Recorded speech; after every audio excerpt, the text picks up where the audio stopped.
Okay, the next passive component we are going to talk about is the capacitor. All right. Now, the capacitor, well, its whole job in life is to store charge. Now, you may wonder, what differentiates that from a battery? I mean, a battery stores charge, right? A capacitor, how can this possibly help us? Well, it turns out that it really doesn't store a lot of charge like you would expect from a battery, but what it does is gives kind of an instantaneous charge. A lot of the times it's used to like start a motor. Whenever the battery power is not enough to get things started, the capacitor can add a little extra oomph. But there are actually a lot of reasons why we would want to store charge. Before we get into it though, let's talk a little bit about the water analogy, right? We had the water analogy that we used to talk about Ohm's law, where the current is proportional to the pressure, but inversely proportional to the resistance. Capacitors kind of have a water analogy too. Picture this. Picture we have a water tower of some sort, and that's supposed to be a water tower. And right now, the water tower is empty. There's no water in it. And so if I had some sort of a pipe flowing out of this that was expecting water to come, there's no charge there, there's no pressure there, there's nothing, there's no water in the tank. But what do? Well, I connect a pump to my water tower to fill it up with water, right? Now there's water in there. Now, does the pump need to stay on in order to provide water pressure for the people that are using the water that is supplied by this tank? No, the pump will only come on every once in a while. It'll come on enough to fill the tank, and then as the tank's being used, it will slowly discharge. Eventually it'll get empty, right? And when it gets empty, there's no water pressure. As long as the pump stays on long enough enough so that there is water in the tower, there should be a constant pressure going to those customers that are supplied by that water tower. I'm going to erase my terrible drawing there. All right, now, how does this apply to electronics? Well, in the case of electronics, we're not looking at water being the pressure. We're looking at a pressure of current, right? Voltage. Voltage is providing this pressure of electrons that are going to create a current. Well, if a capacitor is made up of two conductive plates that are separated by a gap, and that gap is usually filled with something we call a dielectric. And the dielectric allows, there's this polarization, there's this ability to allow an electric charge, the electromagnetic field, the kind of, the plus and the minus of the electrons, or the absence of electrons. It allows that to flow through, but it doesn't allow the electrons to flow through. So if we've got our pump, our battery, and our battery is putting an excess of electrons on one of these conductive plates, the dielectric allows the the charge to pass through, but it doesn't allow, charge is not quite the right term, but it allows the negative charge to be felt by the other plate. And what happens is all the electrons that are on this plate go away, they're repelled by the electrons on that one plate, and in essence creates a positive charge. It attracts a positive charge on the other plate. This is our temporary battery, okay? And so this temporary battery, or this charge storage, allows us to have, if we need to have an excess of electrons, it'll be there. So for example, if I've got let's say that I've got some sort of a power supply, and we'll talk a little bit about how we rectify AC waveforms into DC. Well, the first stage of rectification is going to give you a lot of bumps, kind of a stronger than stop and then stronger than stop energy. Well, if you attach a capacitor, it will smooth out those bumps so that it looks a lot more constant, a lot more direct current, a lot more DC than would have been provided by just the rectifying of the AC waveform by itself. That may be a bit much. Let's talk a little bit about the performance or the theoretical operation of the capacitor.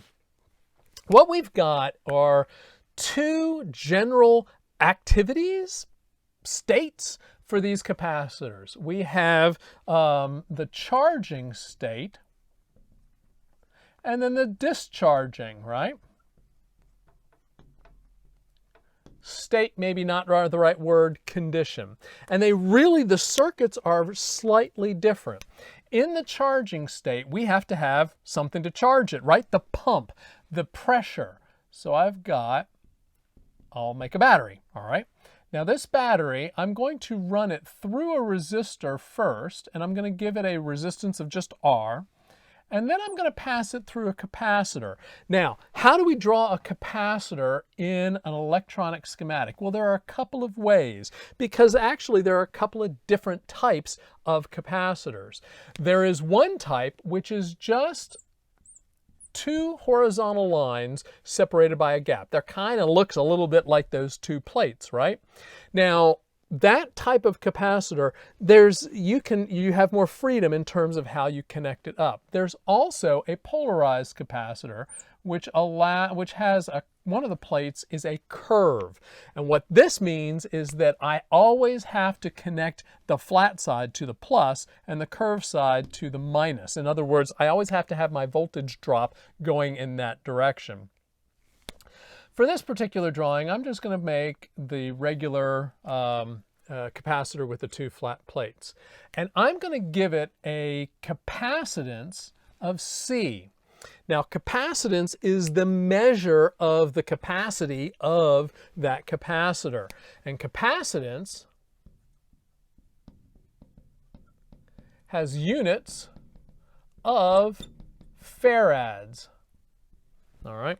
Now, turns out there's something, whenever you think about resistance, usually think of like kiloohms or at least hundreds of ohms. I mean, these larger values. When it comes to farads, a unit of a farad is a very large capacitor. You can store an incredible amount of energy as a single farad. So usually the units you see for the capacitance of a capacitor going to be on the order of microfarads.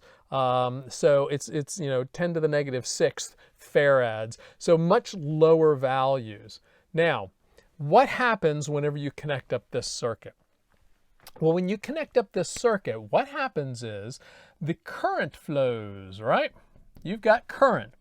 And the current flows at the very beginning. So an uncharged capacitor,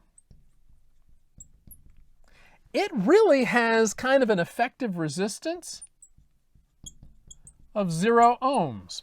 All right? It's like it's not even there. If the capacitor has no charge, it's just, the current just flows right through it because it's got plenty of room on the plates for these new electrons to appear. All right? But a fully charged capacitor, well, a fully charged capacitor, its effective resistance is infinity.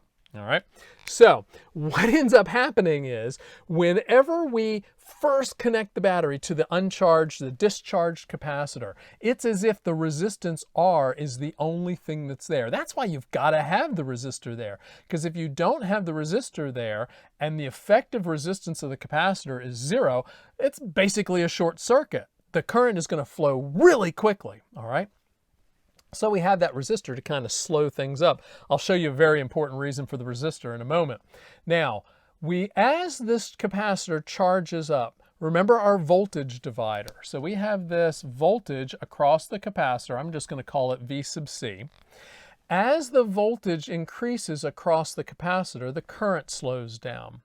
As the current slows down, lower and lower current, remember Ohm's law. Ohm's law says that the voltage is equal to the current times the resistance.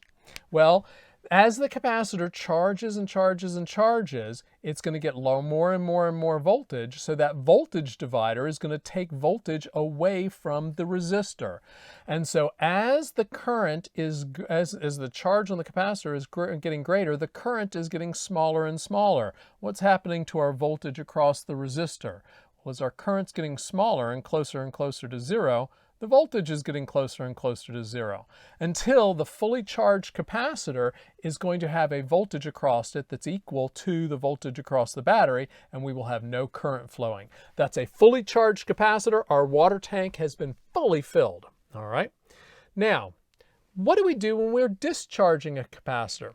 Well, the circuit looks a little different. In this case, we're going to take out the battery, because if the battery is still there, it's going to still continue to charge the capacitor. So imagine we have some sort of a switch that disconnects us from this resistor and the battery circuit, and instead now is using the capacitor. And see if I can draw two parallel lines any better here.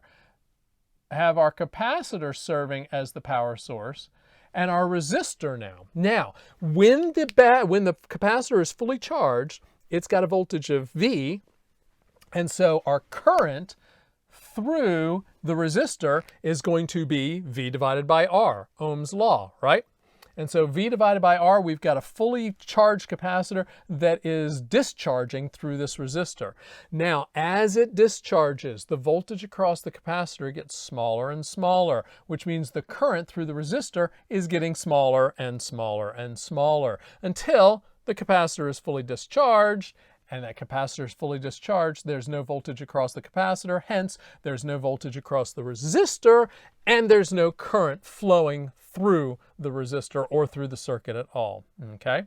So, going back to our pump analogy, if we want to keep a voltage across this capacitor, we have to keep maintaining the charge by having this battery here. You know, it doesn't need to be connected all the time, but it needs to be enough so that there's enough of a charge across the capacitor so that if we need to discharge it, we have access to that charge. Now, let's do a graph here real quick. The way the charge looks across the capacitor when we're talking about charging the capacitor. So this is the charging state, and if we're going to look at V sub C across the capacitor as time passes. Now, when we first connect the battery to the capacitor, we have how much voltage across the capacitor? Zero. There's zero charge. And so an uncharged capacitor, it's like we have 0 ohms, and the current is going to go as fast as possible. We are going to put electrons on that plate as fast as possible. So the voltage is going to go up quickly. All right. Now, as the capacitor gets charged more and more, it's taking voltage across that resistor away, and it's going to slow the current down. So the charging is going to be slower. And it's going to keep getting slower until we get closer and closer to whatever the battery is. I'll just call this V sub B for the battery. So V sub B, as this gets charged closer and closer to V sub B, the charging current is going to get slower and slower, and the charging rate is going to get slower and slower. Now, a characteristic of a circuit like this, well, you actually are looking for this point at which we are 63% of V sub B, or 63% of our full charge. That occurs at something we call a time constant. The time constant for this circuit it's pretty easy to calculate.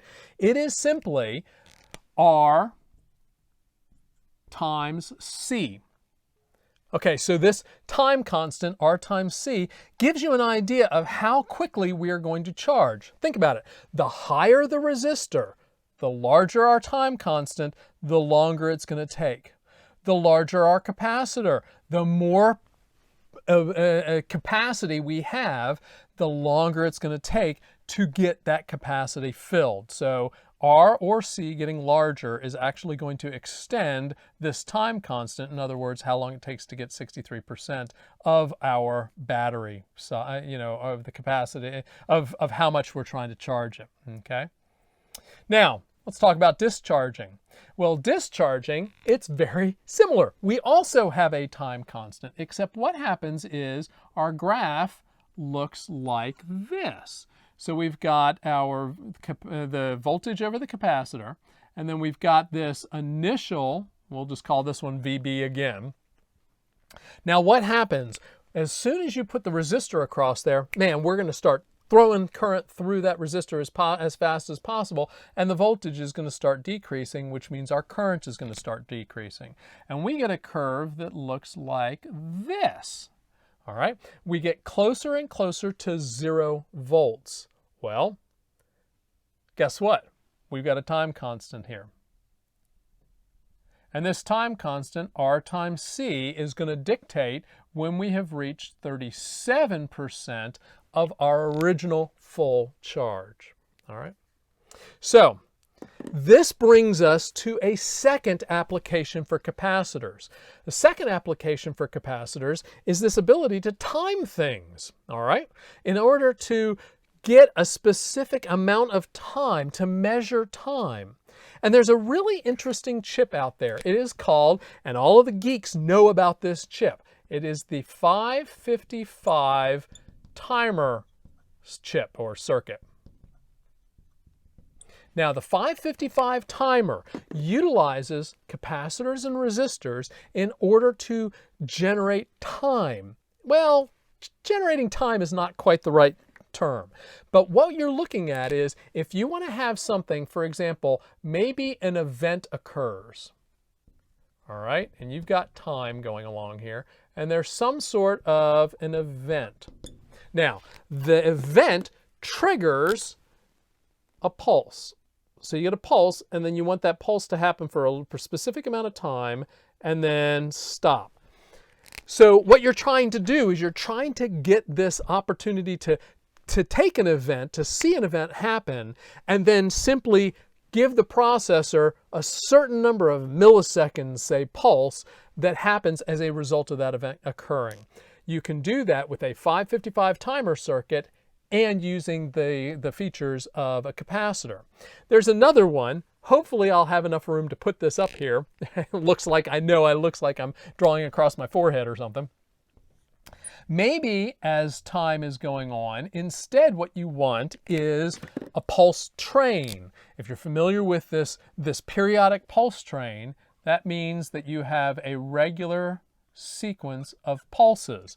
You can use this as a clock or something to drive some sort of a circuit that goes through different steps or stages. You can use a slightly different arrangement of these capacitors, 2 capacitors in this case, to make it so that we have a capacitor that's charging for this amount of time, then it flips the 555 timer so that now we're measuring another period of time, and then it flips the 555 timer so that we measure back to the pulse width.